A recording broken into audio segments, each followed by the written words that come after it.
नमस्कार। संस्कृत की इस कक्षा में आप सभी लोगों का स्वागत है और मैं डॉक्टर तृप्ति द्विवेदी पुनः उपस्थित हुई हूँ। आज मैं कक्षा 7 रुचिरा भाग 2 के पाठ 6 सदाचार के साथ। तो चलिए शुरू करते हैं और अच्छी अच्छी बातें इस पाठ के माध्यम से सीखते हैं। सदाचार यानी अच्छा आचार, सदाचार। चलिए पहला श्लोक देखेगा। आलस्यम ही मनुष्याणां शरीरस्थो महारिपुः नास्ते उद्यम समो बंधो कृत्वायं न वसीदति। देखिए कितनी अच्छी बात बताई गई है कि आलस्यम ही मनुष्याणां शरीरस्थो महारिपुः। आलस्यम ही यानी आलस्य ही मनुष्याणाम मनुष्य के शरीरस्थो शरीर में स्थित महान रिपु, महान रिपु यानी शत्रु है। आलस्य ही मनुष्य के शरीर में स्थित उसका सबसे बड़ा शत्रु है, अर्थात हमें आलस्य नहीं करना चाहिए। कहते हैं न, आगे देखेगा, उद्यम समो बंधु न अस्ति। उद्यम यानी परिश्रम के समान, परिश्रम के समान बंधु यानी दोस्त भाई न अस्ति कोई भी नहीं है। यम कृत्वा जिसे करके मनुष्य मनुष्य नावसीदति कभी भी दुखी नहीं होता है। क्या करके? परिश्रम करके मनुष्य हमेशा सुखी रहता है। क्या कहते हैं कि आलस्य ही मनुष्य के शरीर में स्थित उसका सबसे बड़ा शत्रु है। परिश्रम के समान कोई दूसरा मित्र नहीं है। यानी अगर आलस्य मनुष्य के शरीर का सबसे बड़ा शत्रु है तो परिश्रम मनुष्य के शरीर का सबसे बड़ा मित्र है। तो सबसे बड़ा शत्रु हमारा क्या है? आलस्य। और सबसे बड़ा मित्र हमारा क्या है? परिश्रम। क्यों? क्योंकि परिश्रम जो व्यक्ति करता है वह कभी भी दुखी नहीं होता है। ठीक है, देखा आपने कितनी अच्छी बात हमें सिखाई गई। चलिए आगे बढ़ते हैं और दूसरे श्लोक को देखते हैं। श्रह कार्यमद्य कुर्वीत पूर्वाहणे च पराणिकम् नहि प्रतीक्षते मृत्यु कृतमस्य न वा कृतमम्। क्या कहते हैं कि स्वह कार्यमद्य, स्वह यानी आज, स्वह मतलब जो आने वाला कल है, स्वह यानी आने वाला कल, कार्यम कार्य को, अद्य आज, पूर्वीत करना चाहिए। स्वह यानी आने वाले, कार्यम यानी आने वाला जो कल है उसमें जो कार्य हमें करना है उस दिन उसे हमें आज ही कर लेना चाहिए। यानी आने वाले कल का कार्य हमें आज ही करना चाहिए। आगे क्या कहते हैं? आपराहणिकम च पूर्वाहणे। आपराहणिकम यानी दोपहर के बाद में जो कार्य हमें करना है उसे पूर्वाहणे यानी दोपहर के पहले ही करना चाहिए। कहने का तात्पर्य है कि जो कार्य हमें कल करना है उसे हमें आज कर लेना चाहिए और जो कार्य हमें आज दोपहर के बाद करना है उस कार्य को हमें अभी दोपहर के पहले ही कर लेना चाहिए। क्यों? कहते हैं, आगे देखेगा, मृत्यु न ही प्रतीक्षते। मृत्यु कभी प्रतीक्षा नहीं करती है। मृत्यु कभी प्रतीक्षा नहीं करती है। किसका? क्या? कि अस्य कार्यम कृतम न वा कृतम। मृत्यु कभी भी यह प्रतीक्षा नहीं करती है कि इस व्यक्ति ने अपना यह कार्य किया है या नहीं किया है। अर्थात किसी को नहीं पता कि मृत्यु कब आ जाएगी, इसलिए हमें अपना सभी कार्य समय से पूरा कर लेना चाहिए। ठीक है, यानी इस व्यक्ति ने कार्य किया है या नहीं किया है, मृत्यु इसके लिए प्रतीक्षा नहीं करती है। इसलिए हमें जो कल करना है जो काम, उस काम को हमें आज ही कर लेना चाहिए। जो काम हमें आज ही दोपहर के बाद करना है उस काम को हमें दोपहर के पहले ही कर लेना चाहिए। क्यों? तो कहते हैं कि मृत्यु किसी की प्रतीक्षा नहीं करती, वह यह नहीं देखती है कि इस व्यक्ति ने अपना कार्य पूर्ण कर लिया है या नहीं किया है। तो आपको इससे कुछ याद आ रहा है? हिंदी में आपने ऐसा सदाचार सदवाक्य सुना होगा, काल करे सो आज कर, आज करे सो अब, पल में प्रलय होएगी बहुरी करोगे कब। वही संदेश यहाँ आपको संस्कृत श्लोक के माध्यम से दिया गया है। चलिए आगे बढ़ते हैं। तीसरा श्लोक देखिएगा। सत्यम ब्रूयात प्रियम ब्रूयात न ब्रूयात सत्यम प्रियम, प्रियम च नानृतम ब्रूयात एष धर्मः सनातनः। देखिए क्या कहते हैं, सत्यम ब्रूयात यानी सत्य बोलना चाहिए, प्रियम ब्रूयात प्रिय बोलना चाहिए। आगे कहते हैं अप्रियम सत्यम न ब्रूयात, लेकिन अप्रिय सत्य कभी नहीं बोलना चाहिए। यानी ऐसा सत्य जो किसी को प्रिय न लगे, यानी कड़वा सच कभी नहीं बोलना चाहिए। क्यों? क्या कहते हैं, प्रियम च अनृतम न ब्रूयात, और मीठा प्रिय लगने वाला झूठ कभी नहीं बोलना चाहिए। एषः धर्मः सनातनः, एषः मतलब यह, धर्मः यानी धर्म, सनातनः यानी सनातन, यही सनातन धर्म है। क्या सनातन धर्म बताया गया है कि सत्य बोलना चाहिए, प्रिय बोलना चाहिए, लेकिन अप्रिय सत्य नहीं बोलना चाहिए, और प्रिय लगने वाला झूठ कभी नहीं बोलना चाहिए। यही सनातन धर्म है। या आप यूं कह सकते हैं कि कड़वा सच और मीठा झूठ कभी नहीं बोलना चाहिए, यही सनातन धर्म है। तो देखा आपने। आगे बढ़ते हैं और अगले श्लोक को देखते हैं, इसमें हमें क्या अच्छी बात सिखाई गई। चलिए देखिएगा ध्यान से। सर्वदा व्यवहारे स्यात् औदार्यं सत्यता तथा, ऋजुता मृदुता चापि कौटिल्यम न कदाचन। क्या कहते हैं कि सर्वदा यानी हमेशा, व्यवहारे यानी व्यवहार में, व्यवहारे सर्वदा यानी व्यवहार में हमेशा, औदार्यम यानी उदारता, और सत्यता यानी जो सच्चाई होती है, तथा और ऋजुता उसी प्रकार से सरलता, मृदुता यानी कोमलता होनी चाहिए। अपि स्यात् यानी हमारे व्यवहार में सदैव उदारता होनी चाहिए, सच्चाई होनी चाहिए, और उसी प्रकार से सरलता और कोमलता भी होनी चाहिए। कहाँ? हमारे व्यवहार में। ऋजुता का तात्पर्य होता है सरलता, और मृदुता का अर्थ होता है कोमलता, और औदार्य का मतलब उदारता है ना, कोमल हृदय। तो कहते हैं कि ये गुण हमारे व्यवहार में सदैव होना चाहिए। आगे क्या कहते हैं, व्यवहारे यानी व्यवहार में, कौटिल्यम यानी कुटिलता, कदाचन न स्यात् कभी भी नहीं होनी चाहिए। यानी हमारे व्यवहार में कभी भी कुटिलता नहीं आनी चाहिए। हमारा व्यवहार कैसा होना चाहिए?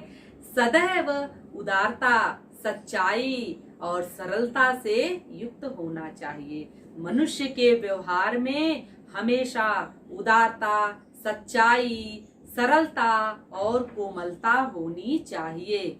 मनुष्य के व्यवहार में कभी भी कुटिलता नहीं होनी चाहिए। तो क्या ज्ञान मिला इस श्लोक से आपको कि आपको अपना व्यवहार कैसा रखना है? सरल रखना है, मृदुल रखना है, ठीक है।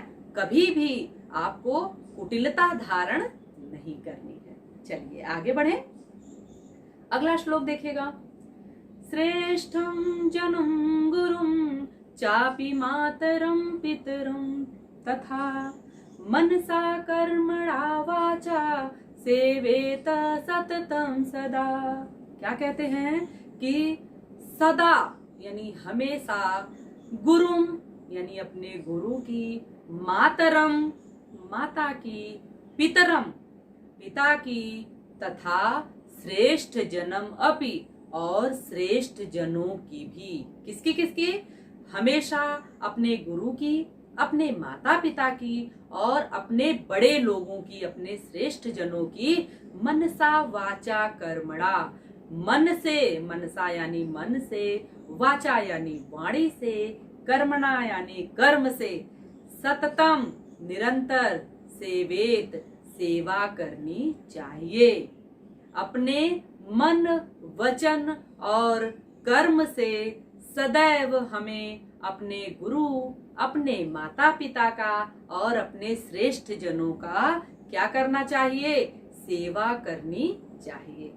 ठीक है, यानी हमें मन, वचन और कर्म से अपने गुरु, अपने माता पिता और अपने से श्रेष्ठ जन, सज्जन व्यक्तियों की सदैव सेवा करनी चाहिए।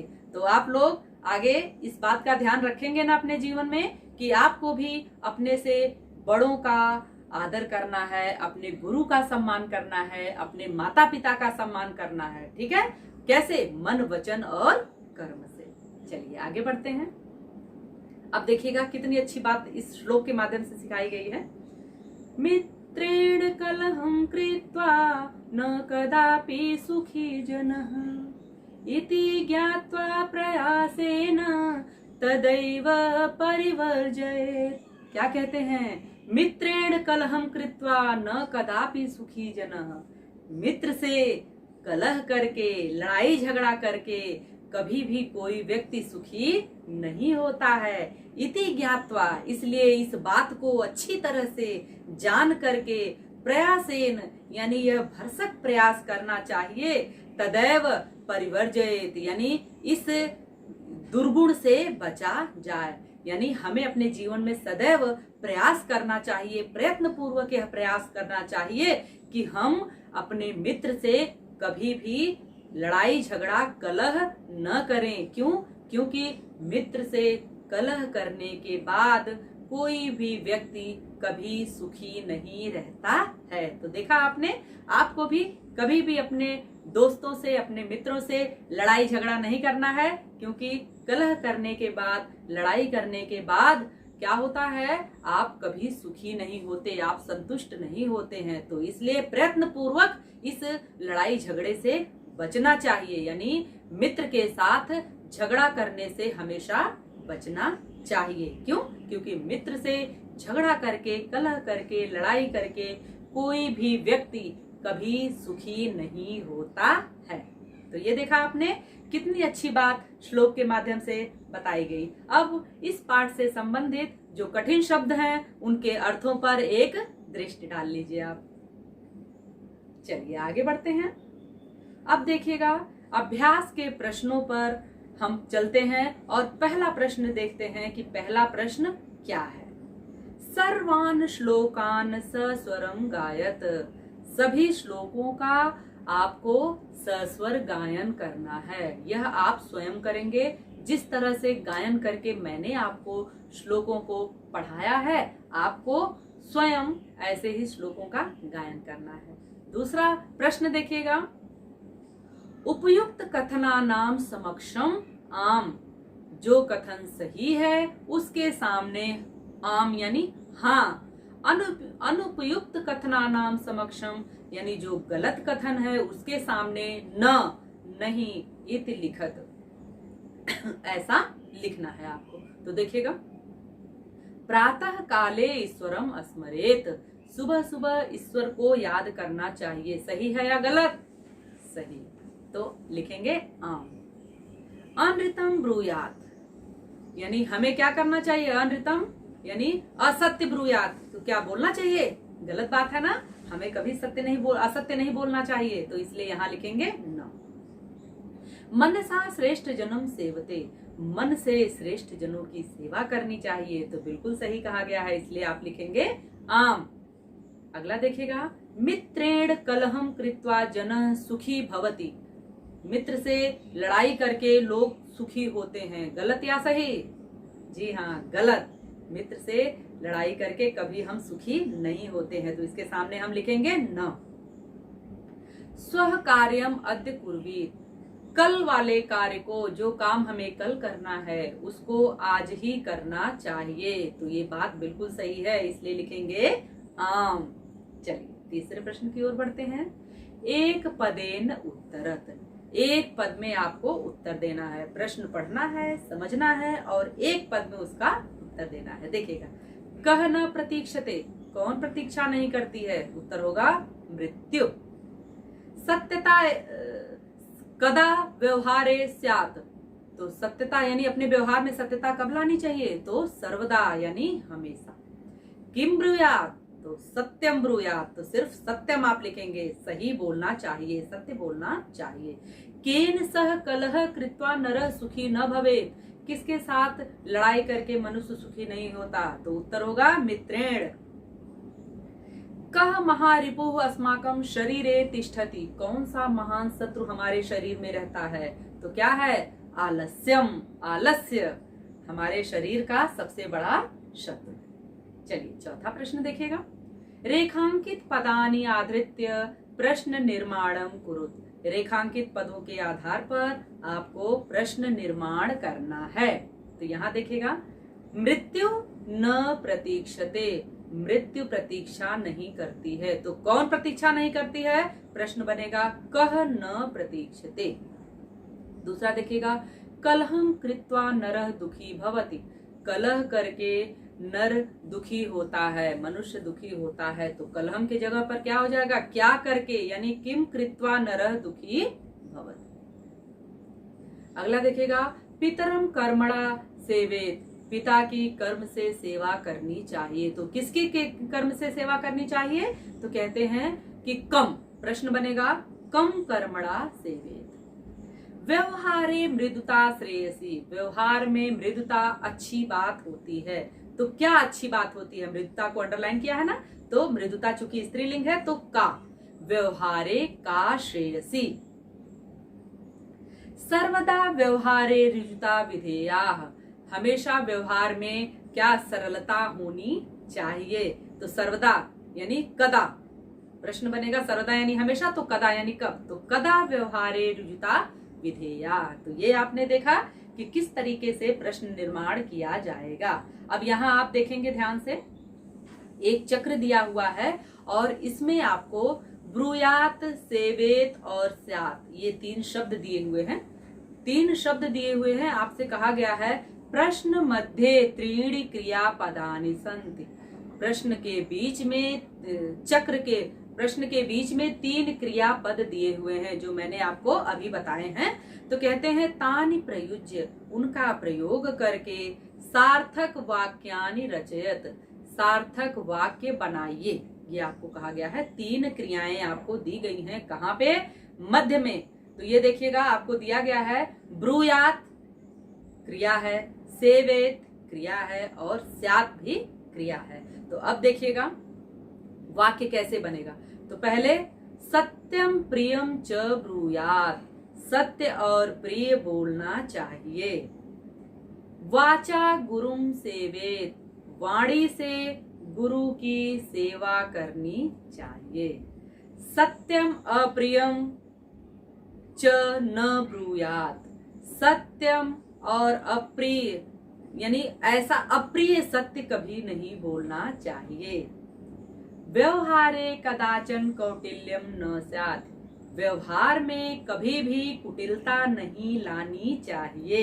ये वाक्य देखिए, जो चक्र में आपको ये शब्द दिए गए हैं, इन्हीं का प्रयोग करके बन रहा है। श्रेष्ठ जनम कर्मणा सेवते, श्रेष्ठ जनों की अपने कर्म से सेवा करनी चाहिए। व्यवहारे सदा औदार्यम स्यात्, व्यवहार में हमेशा उदारता धारण करनी चाहिए। अनृतम प्रियम च न ब्रूयात, क्या कहते हैं कि झूठा प्रिय कभी, सत्य प्रिय लगने वाला झूठ कभी नहीं बोलना चाहिए। मनसा पितरम मातरम च सेवते, अपने मन से माता और पिता की सदैव सेवा करनी चाहिए। तो ये आपने देखा, इतनी अच्छी बात आपको यहाँ सिखाई गई। चलिए छठे प्रश्न की ओर बढ़ते हैं। मंजूषातः अव्यय पदानि चित्वा रिक्त स्थानानि पूरयत, यहाँ पर आपको एक पेटिका दी गई है, उस पेटिका में अव्यय पद दिए गए हैं, जिसको आपको इन वाक्यों के बीच में भर के वाक्य को पूरा करना है, जहां जो यथा योग्य करना है। तो चलिए देखते हैं। भक्तः सदा ईश्वरम स्मरत, भक्त सदैव ईश्वर का स्मरण करता है। दूसरा देखिएगा, असत्यम न वक्तव्यम, हमें कभी असत्य नहीं बोलना चाहिए। प्रियम तथा सत्यम वदेत, प्रिय और सत्य बोलना चाहिए। लता मेघा च विद्यालयम गच्छतः, गच्छतः लगा है क्योंकि यहाँ दो वचन की बात हो रही है, दो लोगों की बात हो रही है। तो लता और मेघा विद्यालय जाती हैं। अपि कुशली भवान, आप कुशल हैं, मतलब आप भी, अपि कुशली भवान, आप भी कुशल। महात्मा गांधी कदाचन अहिंसा न अत्यजत, महात्मा गांधी ने कभी भी क्या किया, अहिंसा को नहीं छोड़ा। उनका क्या था, सत्य और अहिंसा के पुजारी कहे जाते थे महात्मा गांधी, पता है ना आप लोगों को? जी हाँ। चलिए अब 7वें प्रश्न की ओर बढ़ते हैं और यहाँ देखिएगा, चित्रम दृष्ट्वा मंजूषातः पदानि च प्रयुज्य वाक्यानि रचय। अब यहाँ देखिएगा, आपको एक चित्र दिया गया है जिसमें आप देख रहे हैं कि एक टीचर पढ़ा रहा है, ब्लैक बोर्ड सामने है, कुछ बच्चे बैठ करके पढ़ रहे हैं, उसमें लड़के और लड़कियां दोनों हैं। ये चित्र देख करके आप जान रहे हैं। अब देखिएगा, सामने आपको एक पेटिका दी हुई है जिसमें आपको कर्ता, क्रिया, कर्म तीनों दिया हुआ है। अब इससे संयुक्त मिला करके आपको इस चित्र को देख करके वाक्य बनाना है। अब देखिएगा, पहले में क्या लिखा है, लिखति, लिखन्ति, शिक्षकः प्रश्नम। दूसरे में कक्षा, अब लिखति लिखता है एक वचन के लिए, लिखन्ति बहुत से, तो बच्चों की जब बात आएगी तो लिखन्ति हो जाएगा, और शिक्षक की बात आएगी तो लिखति होगा। शिक्षकः शिक्षक, लिखति ये बन जाएगा। प्रश्नम लिखति, कहाँ लिखता है, श्याम पटे, श्याम पट पर। और दूसरे लाइन में देखिए, कक्षायाम सह छात्राः ते।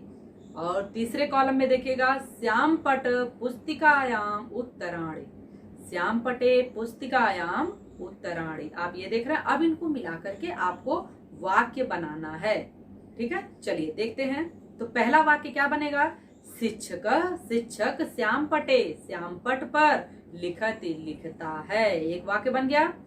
अब दूसरा देखिएगा, सह श्याम पटे प्रश्नम लिखति, वह श्याम पट पर प्रश्न लिखता है। यही देखिए बन रहा है, सह यानी शिक्षक, श्याम पटे यानी श्याम पट पर, प्रश्नम यानी प्रश्न, लिखता है। अब देखिएगा अगला क्या वाक्य बनेगा, छात्राः कक्षायाम पठन्ति, छात्र जो हैं कक्षा में पढ़ते हैं। लिखन्ति, पठन्ति, ये सारी चीजें आप बना सकते हैं, वाक्य बना सकते हैं। तो कौन छात्र पढ़ रहे हैं, लिखन्ति लिख रहे हैं, ये भी आप बना सकते हैं। आगे देखिए, ते पुस्तिकायाम उत्तराणि लिखन्ति, वे पुस्तिका से उत्तर लिखते हैं। पुस्तिकायाम उत्तराणि लिखन्ति, वे पुस्तिका से उत्तर लिखते हैं। ते किसके लिए प्रयोग हुआ है, जो छात्र और छात्राएं बैठे हुए हैं, ते बहुवचन है, तो ये उनके लिए प्रयोग हुआ है। तो इस तरीके से आपने देखा कि इस चित्र को देख करके और इस पेटिका की सहायता लेकर के आपने 4 वाक्यों का निर्माण किया। तो यहाँ आपके अभ्यास के सभी प्रश्न पूरे होते हैं। उम्मीद करती हूँ कि आपको पूरा पाठ अच्छे तरीके से समझ में आ गया होगा। अगर फिर भी आपके मन में कोई प्रश्न है तो आप कमेंट बॉक्स में मुझसे वो प्रश्न पूछ सकते हैं। वीडियो आपको कैसी लगी कमेंट करके बताना बिल्कुल नहीं भूलिएगा। अति शीघ्र एक नई वीडियो के साथ आपके समक्ष पुनः उपस्थित होंगी। ये वीडियो देखने के लिए आप लोगों का बहुत बहुत धन्यवाद। स्वस्थ रहिए, सुरक्षित रहिए।